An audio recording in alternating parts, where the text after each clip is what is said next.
राजा उपरचर वसु की राजधानी के समीप ही एक सूक्तमती नाम की नदी बहती थी।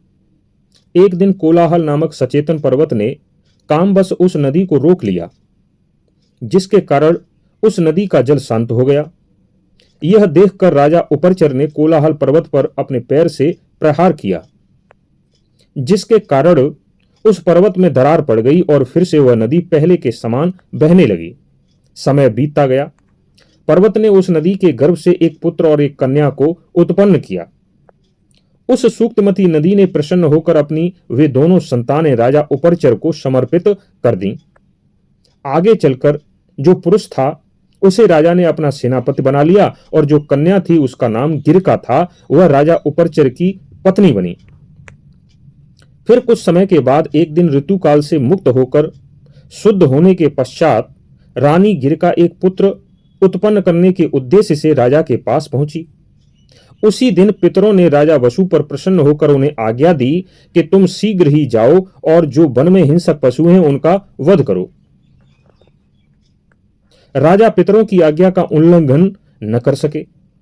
काम भावना के वशीभूत होने के बावजूद भी राजा उन हिंसक पशुओं का वध करने के लिए वन में चले गए। उन हिंसक पशुओं का वध करने के बाद राजा ने देखा तो वसंत ऋतु का समय तो चल ही रहा था। चारों तरफ नाना प्रकार के फूल खिले हुए थे। सुंदर वातावरण देखकर राजा को अपनी रानी गिरका की याद आ गई और रानी के चिंतन में काम भावना के वशीभूत हो राजा इधर उधर घूमने लगे। फिर एक अशोक वृक्ष के नीचे बैठ गए और फिर से अपनी पत्नी गिरका का विचार करने लगे।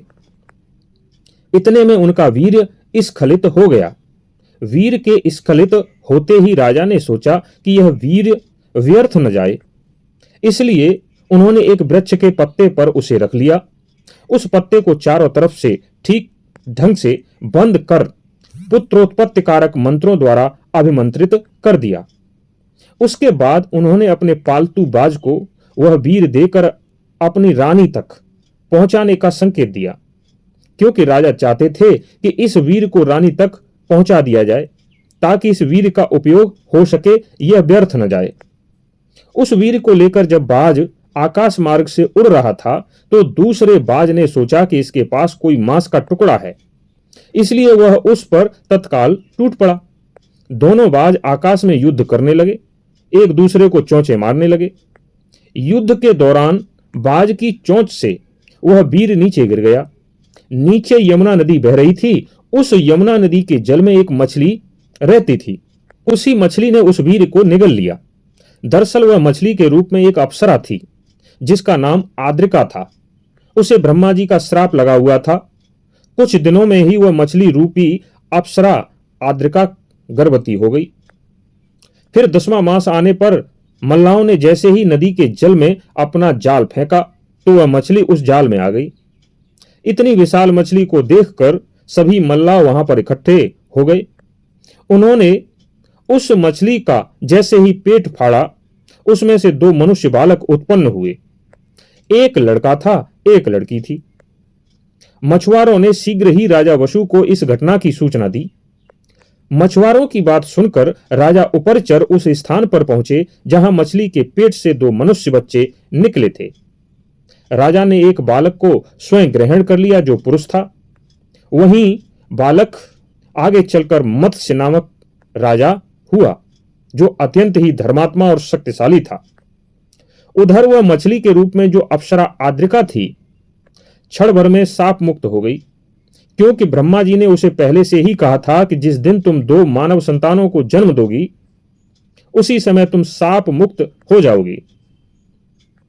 इस प्रकार मछली का रूप छोड़कर वह अप्सरा स्वर्गलोक चली गई।